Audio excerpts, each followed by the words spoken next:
If you don't know, you're about to know right now. You're about to learn education. You feel me then? I'm Quindell Evans, and right now we're starting up the BluePoetTree podcast. And today's guest, we have Sean Elliot, a poet, a rapper, a songwriter, and a wisdom seeker who wants to use his creative knowledge to expand and develop in his personal life. Not for himself, but for his family as well. And I think that's very important. So tonight, we're going to speak about detachment and money, particularly how to detach from the negative stigmas of money. Right. Now, this is coming from two brothers who are working on being more financially stable than we are right now. So, because we don't know, we're about to learn. Education. We're here to teach each other from our different perspectives about money and how it applies to us. And the first topic we're going to talk about is detachment. And then we're going to go into one of the stigmas of money is the root of all evil. And then we're going to keep going from there. But before we get there, I will allow Sean Elliot to introduce himself. How you guys doing? Just like BluePoetTree said, my name is Sean Elliot. I'm a poet, rapper, songwriter. Definitely a seeker of knowledge. I try to seek as much as I can, every waking moment. I just can't wait to get into these topics. Just giving our perspectives, maybe it'll help you guys come to some kind of conclusion or like another milestone. But we're all just, we're all learning. Nobody knows everything. We're just all trying to get to that next step. Even though we can't see it, we'll step on something till the lights up, you feel me? So, it was your idea, first of all, to speak about detachment. So, if you don't mind, sparking a conversation of what you feel around detachment and what does detachment means to you. I feel like detachment, in almost like a literal sense, is not holding on too tightly to, it could be a person, a place, or thing. Thing being like an idea, person maybe being a relationship, place could be like a place that gives you like nostalgia, or it could be a toxic place that you keep revisiting in your mind and you just can't seem to let go of it. And I feel like detachment is a skill that we have to develop, because everyone is so, I should want to say everyone, but a lot of people are very much into like ownership. And again, it could be person, place, or thing, and sometimes it can possess the person. And if you don't have a healthy perspective, or like at least some sort of separation between you and the thing that you're overly attaching yourself to, you can over-identify with it, and then you can act in a way that isn't necessarily you authentically.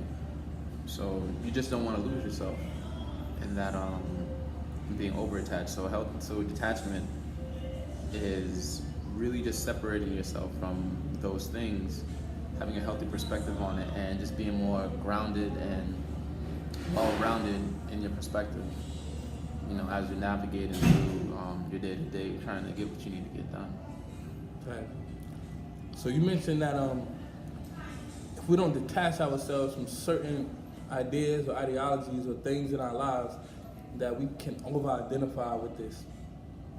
I personally feel like, after going to open mics for years, striving to be a poet laureate, respected artist, I went to open mics every day in like the year of 2014, and was going to open mics, many times a week in 2015, and so people who are still doing these open mics may know of Quindell Evans, know of BluePoetTree, and I feel like one thing that people attach to is their pain.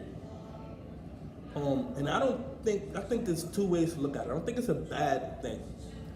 I think that we don't necessarily attach to the healing aspect of the pain, but attached totally to the unhealed part, to the part that we didn't accept it, to the part that we haven't gotten over it yet, to the part that we're still suffering, literally, not figuratively. Many people might, I can't. What I don't want to do is dumb down people's pain. I don't want to be insensitive. I don't want to seem like I'm not sympathetic or I don't care about what people go through. I'm just saying that, like, I feel like people attach to their pain, but they don't attach to the healing perspective of it. Like, you'll hear someone, like this post that I know have their hate the dad poem because he wasn't there in their life, and they're still reciting it 4 years later, 5 years later, and it's like, bro, you ain't forgive him yet? You know what I'm saying? Like, you ain't forgive him yet? Like, you ain't healed yet? You a grown man. You a grown woman. Like, and I think that's the part of life that we attach to. We attach to our pain, and that's okay. It might be a hit poem. You might want everybody to hear it, but there's a poem called Knock Knock. I can't remember the guy's name. It was on Def Poetry Jam or something like that. It was a Knock Knock. If you're a poet and you when I first was like, I want to pursue poetry, I was YouTubing Def Poetry Jam trying to get my, my research up. And I remember this poem called Knock Knock. And I don't know if you ever heard it, but it was like, when I was young, me and my father had a game called Knock Knock. He would knock on my door, and then I would pretend to be asleep, and then when he got close to me, I woke up. And it was like, his father, the gist of the poem was his father went to jail. He missed the game Knock Knock. He missed being taught how to shave. He missed being taught how to attract women. He missed being taught that, and he had to teach himself that.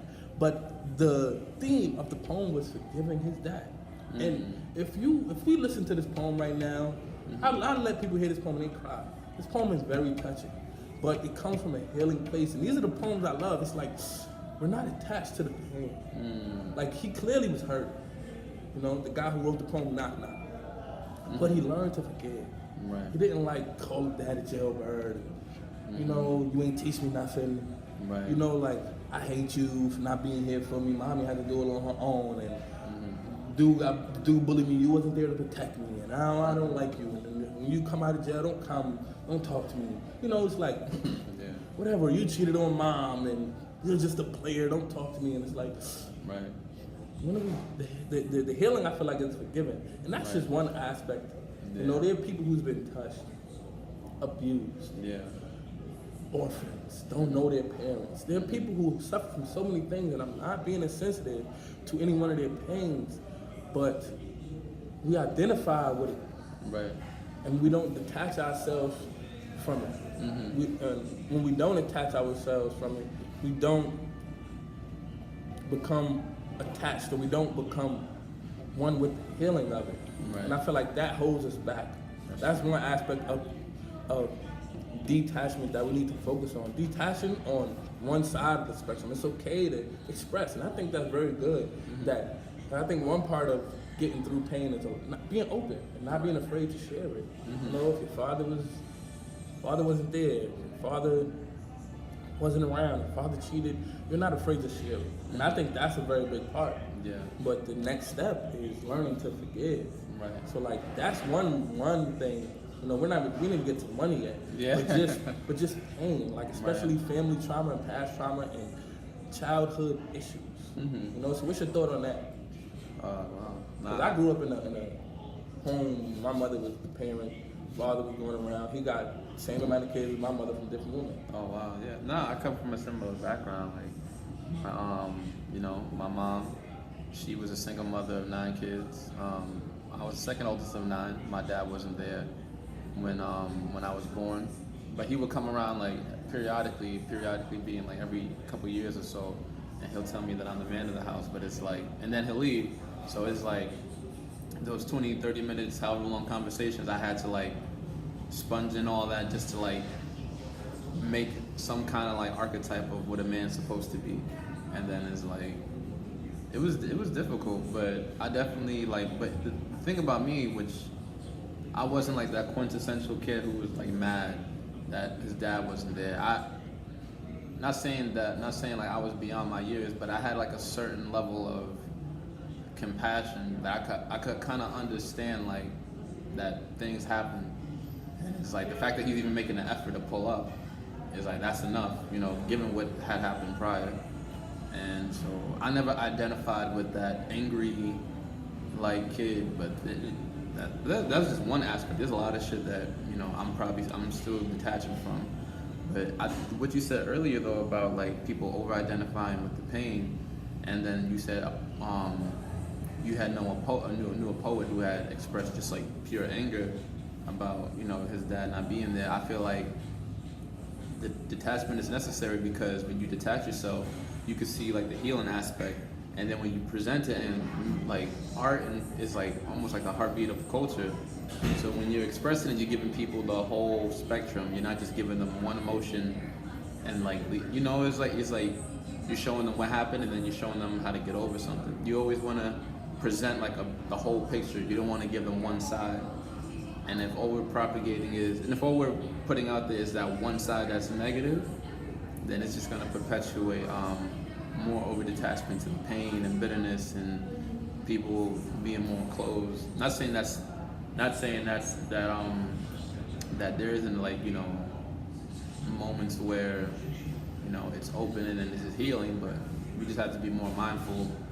And if he's been saying it for like years, it's like he's beating it into his head like over and over, and it's like your brain can over attach to things, you know. And maybe, you know, maybe this person did forgive their parent, right, but they're cool with just still sharing the poem. Yeah. And it's like, we would love to hear that you actually spoke. You know what I'm saying? The poem about you actually talk to your father and y'all cool. You know, like, so yeah, like you might actually begin to believe the fantasy your poem is painting, you know? So like that is one way we attach to ideas. We attach to our pain, you know, and that's one thing I want people to be aware of, and want myself to be more aware of personally. Like I said, we're learning how to be less attached to something, how to detach from it so that way we can grow, you know, and see the other side of it. And that is very important because our pain doesn't have to eat us. Our pain doesn't have to take us down. Our pain doesn't have to haunt us or creep up on us in our later lives. We can deal with things, you know, and that's part of being an adult. You know, like it's not necessarily your fault if your father wasn't there, if you got touched, or if you were abused, or whatever happened to you as a child or in your youthful years.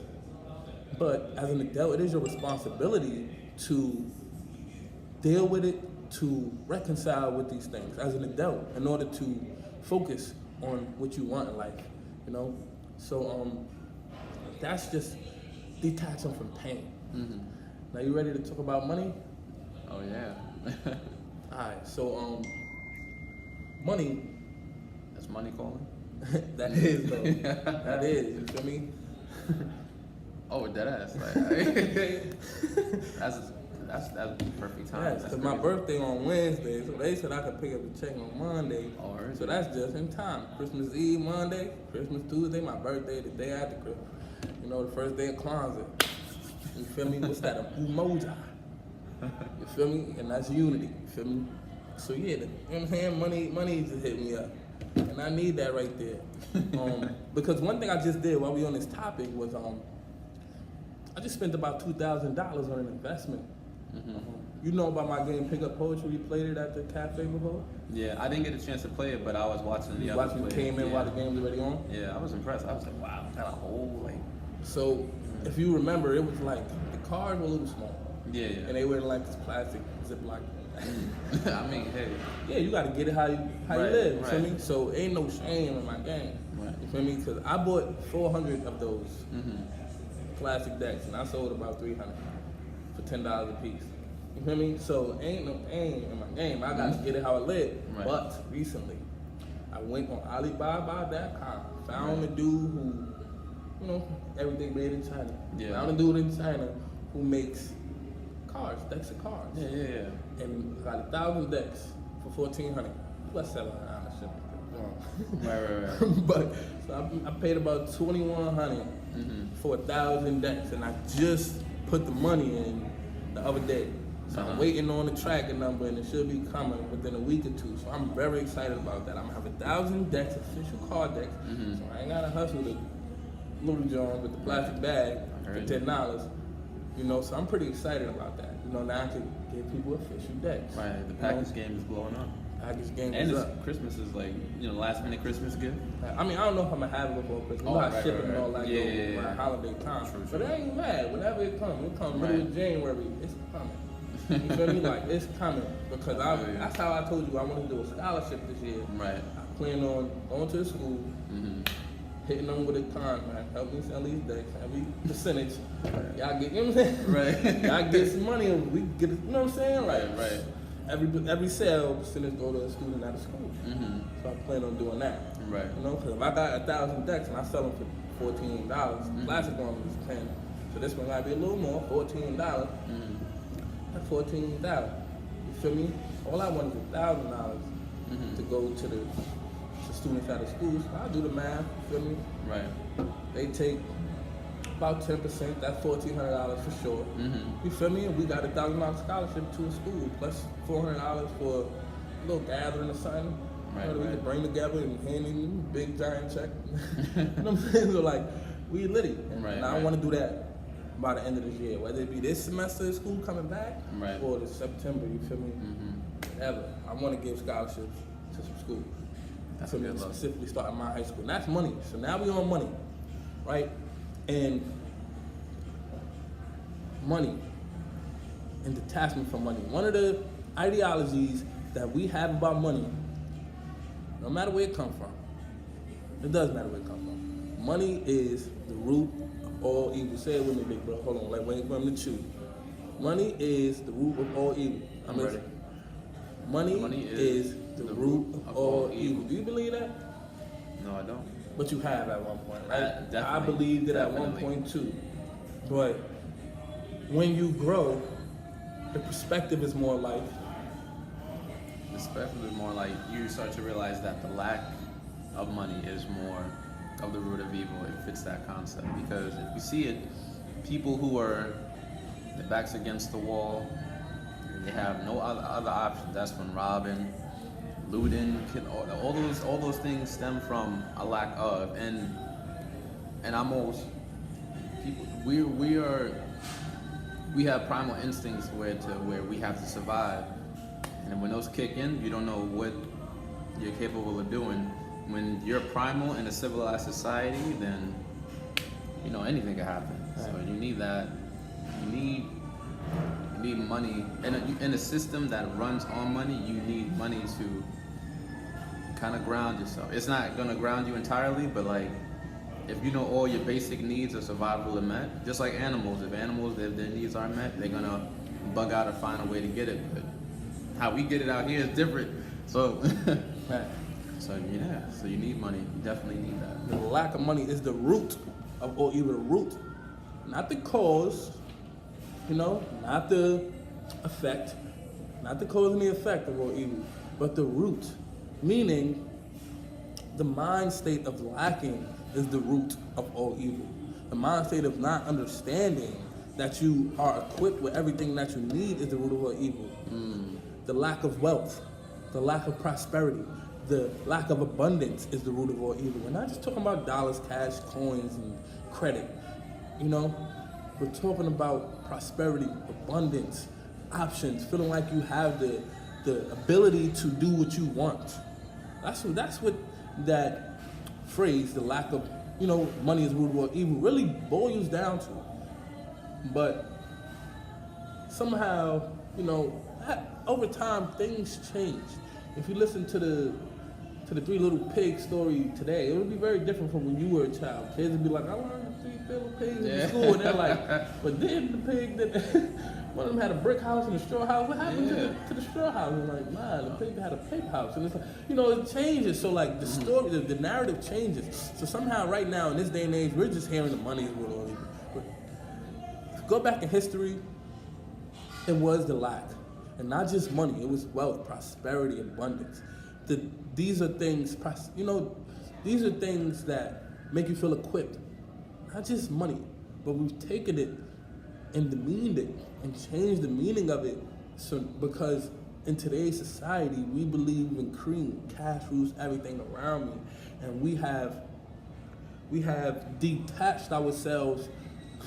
We have detached ourselves from aspects of wealth and abundance and prosperity, and we're just focused totally on money and not what money means. So it's really the lack of prosperity, wealth, and abundance, in parentheses, money, you know?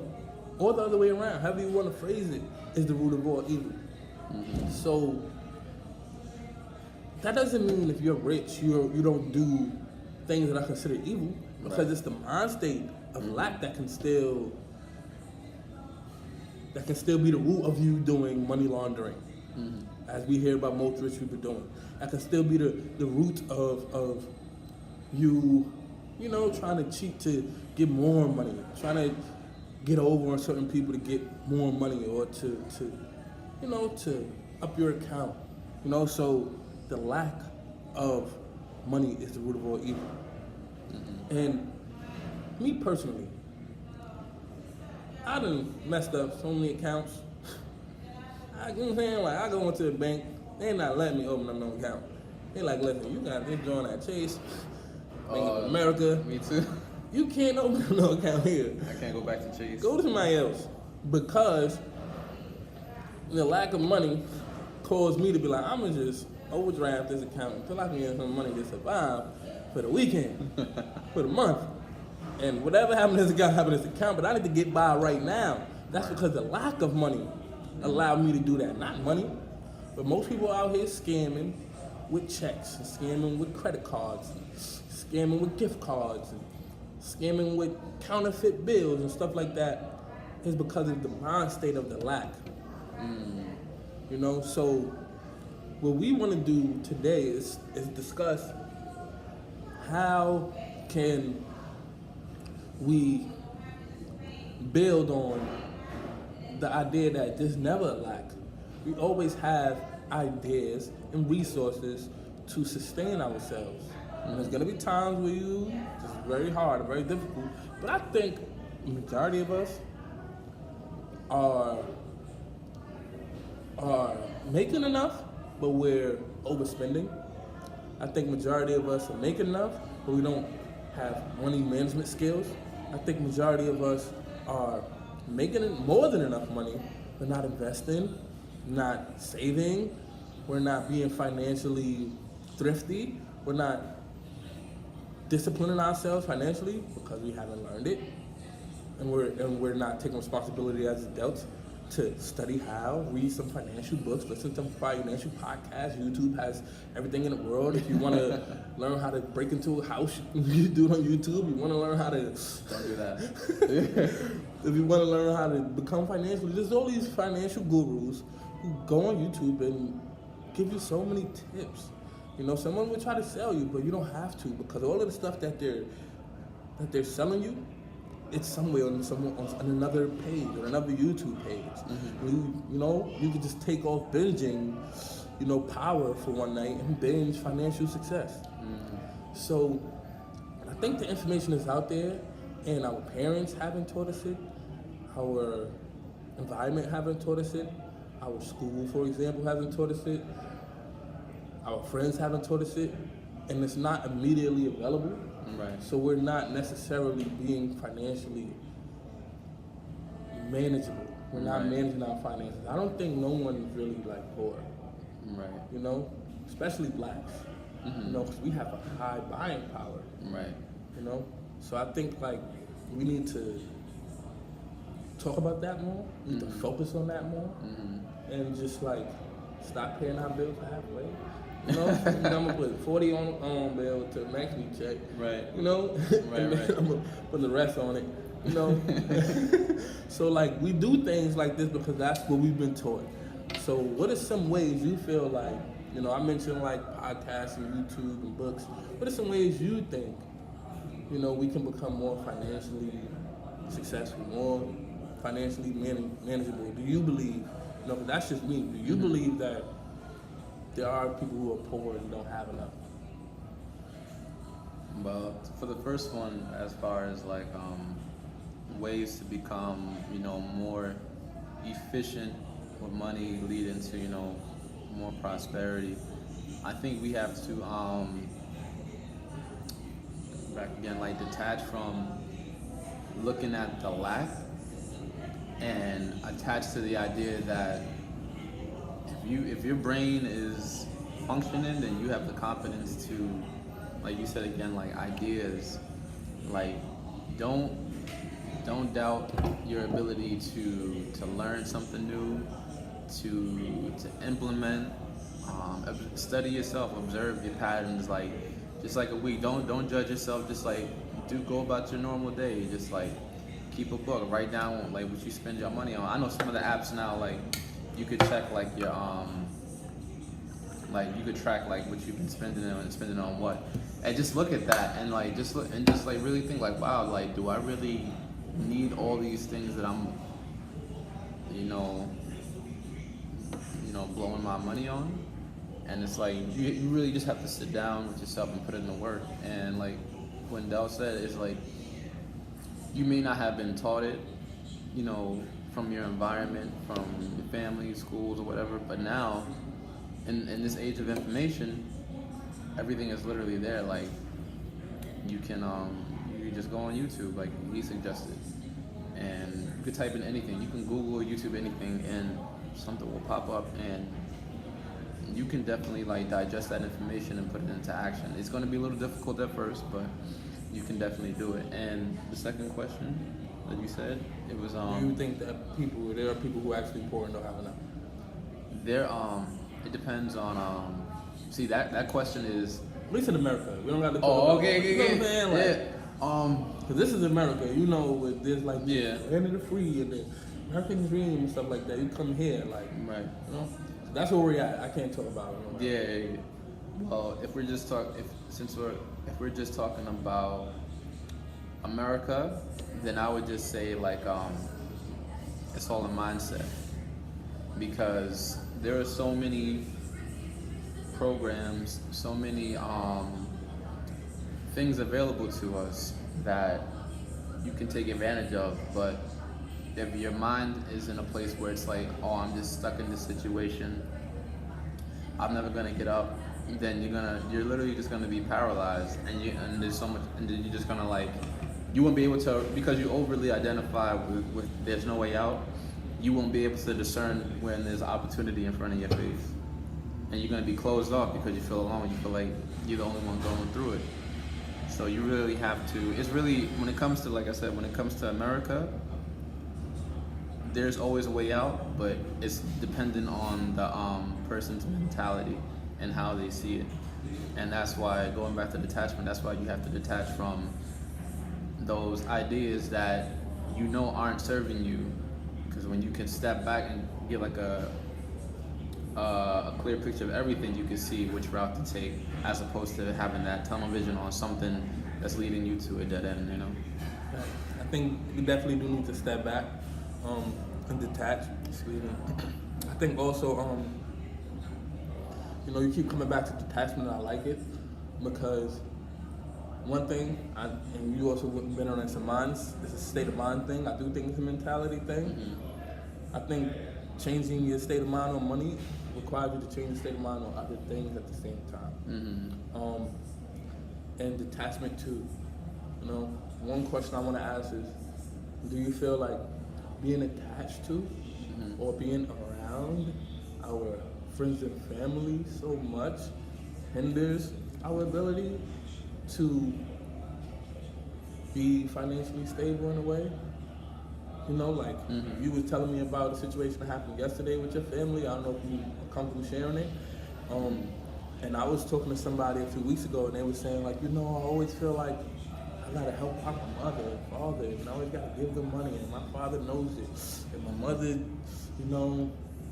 my mother don't know it, but my father knows that I'm gonna give. So he gets around my mother, who if ever he asks for something, she gonna be like, Right. she gonna kind of, push that on me too, and then I feel bad to say no to my mom and my father, stuff like that, Right. So I feel bad, and I give to my family, or my friends, who are trying to keep up with the Joneses, want to wear Jordans, and want to go out to eat and events all the time. Right. You know, us being attached to these certain type of circumstances, situation holds us back. We need to detach from certain stuff like that too. Right. Or change our mind, you know, about it. Change how we are looking at that. You know, one or the other. Maybe that's just it's synonymous. Changing your mind about it. And how do like matter of fact, that's it. Like, how can we change our mind from playing victim in a way? I gotta help out my mother and father and my cousin and family, you know. And how can we, you know, be victorious? How can we be like, okay, you know, because you said something about writing your stuff down. It's something I do. Yeah. I like to write down. You see me bought my food and change. You know, because I'll write down exactly how much I'm spending, literally, and that's something I did to get to this goal for getting pick up poetry done. I write down exactly how much I'm spending, exactly how much my income is too, and that helped me look over it. But then also when I get an income, I put like 5-10% of my money aside to give. Yeah. You know, like this is giving money. Somebody asked me about it, but if I ain't got nothing in the give tank, nobody get nothing. You know, and one of the tools that I hear, you know, because I said earlier about we could read financial books and listen to financial podcasts and YouTube. I'm not just saying it. This is stuff that I'm doing at this moment, literally today. You know, and I heard in 3 podcasts this week, and I've read in 2 books this year that people with what they do with their children or what their parents done with them was give them 3 jobs. Whenever they were making chores for allowance. If they get a $10 allowance, $20 allowance, they said 3 jobs. 10% goes into the give job, 10% goes into the savings job, and 10%, and the rest is the child's. Right.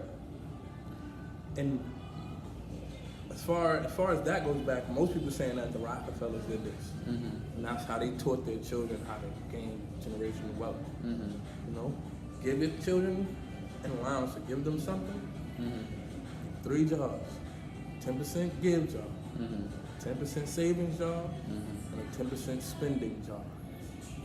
That's something that's very easy in a way to do with your child and condition your child to respect money. You know, and we can do that as well.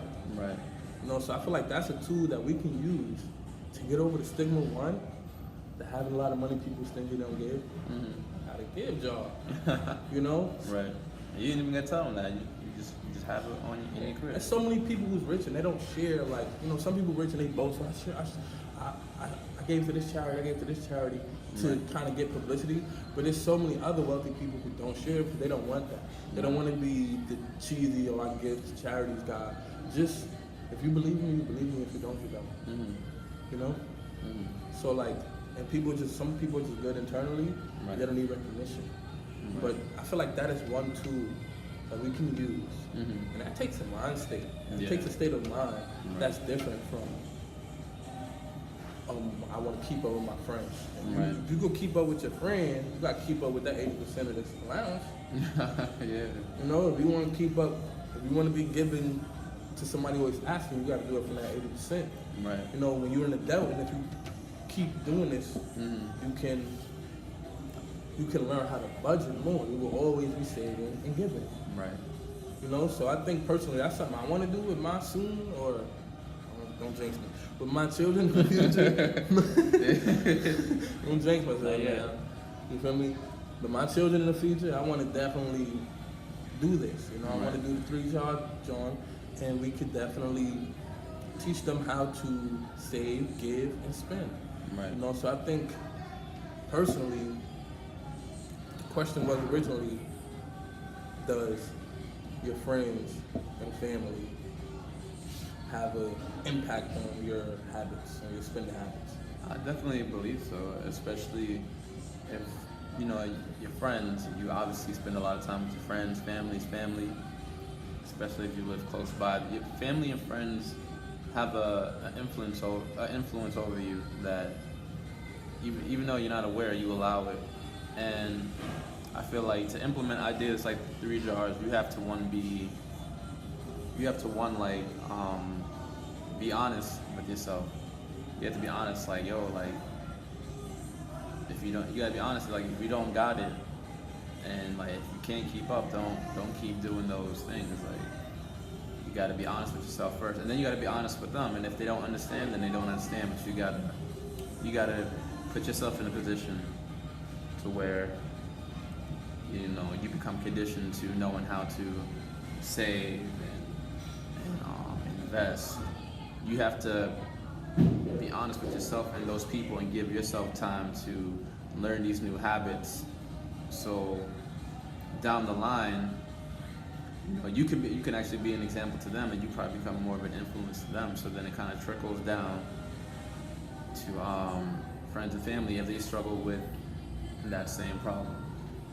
So definitely being honest with yourself, like going out, finding the information. It's like you can find it on your phone, and don't be too. If it's a good idea, don't be too concerned with where it's coming from. Like, if you don't agree with a certain person on one aspect, just, you know, take what resonates or what works for you, and just keep it going. Don't Some just. people might be like, I don't like the Rockefellers. Yeah, like probably like if you're pro-black or whatever, it's like, the Rockefellers. Like, just forget the name and just look at the exercise. The exercise, the activity, the tool that can benefit you regardless of who it's coming from. We're in a society where economic security is important. You feel me? So let's take it for what it is and learn how to utilize these tools and activities and these, you know, these things that allow us to advance in our state of mind. You know, and don't keep us boxed in a certain way of life, you know. Because if you want some change in life, you got to begin to change, you know. I think we're ready to wrap up. Is there anything you want to say about any of the topics? Is there a specific thing you want to detach from right now? Is there, you know, any last comments you have on the idea of detachment and money? I feel like, as far as detachment goes, I feel like there are ideas that I've attached myself to, as far as like having to be the one to always have it, even when I don't have it. That's like a form of over attaching yourself. And me personally is like, even if I don't have it, I've identified with that person to have it anyway, that I would give to my detriment.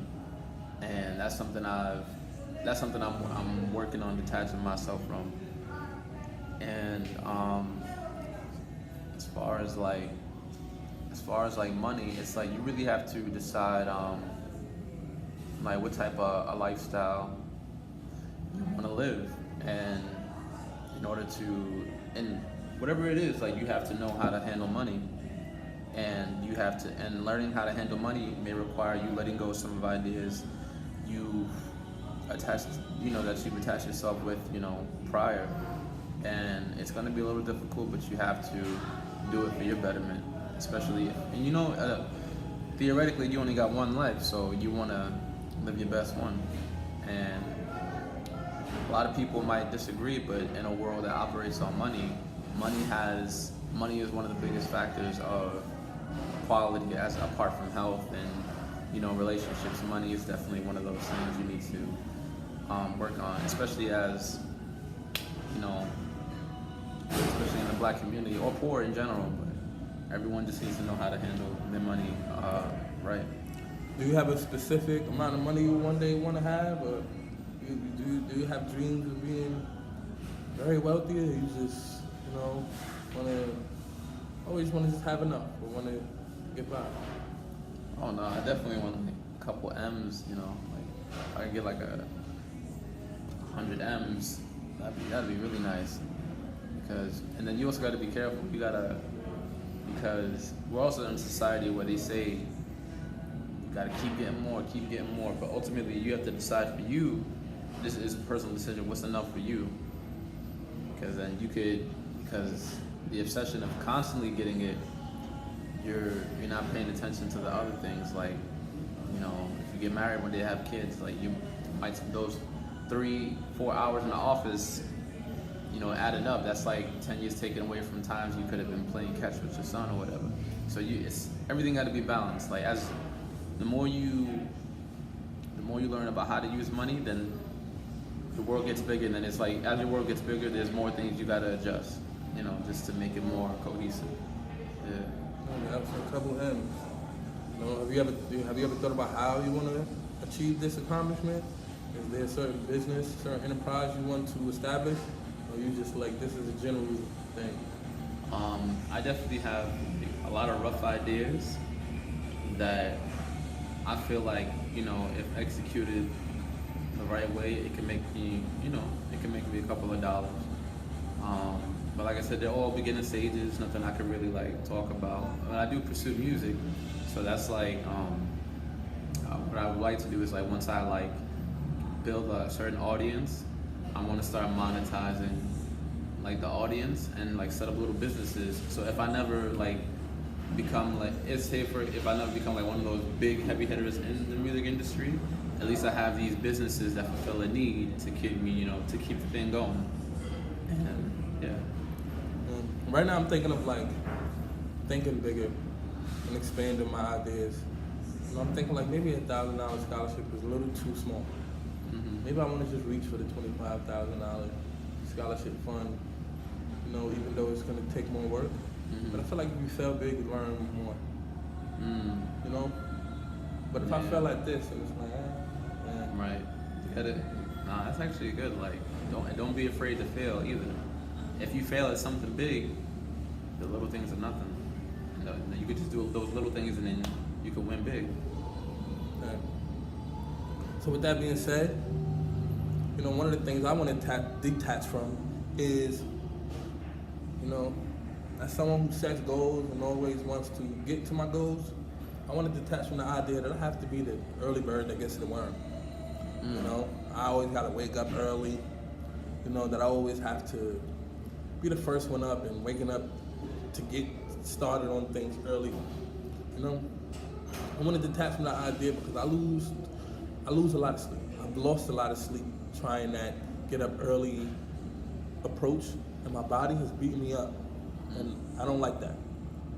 But what I want to change my state of mind to is the fact that I can get a full rest, and in the hours that I'm awake, I can still get as much work done as if I got up early. With scheduling and concrete planning. Mm-hmm. That's one of the ideas I want to detach myself from.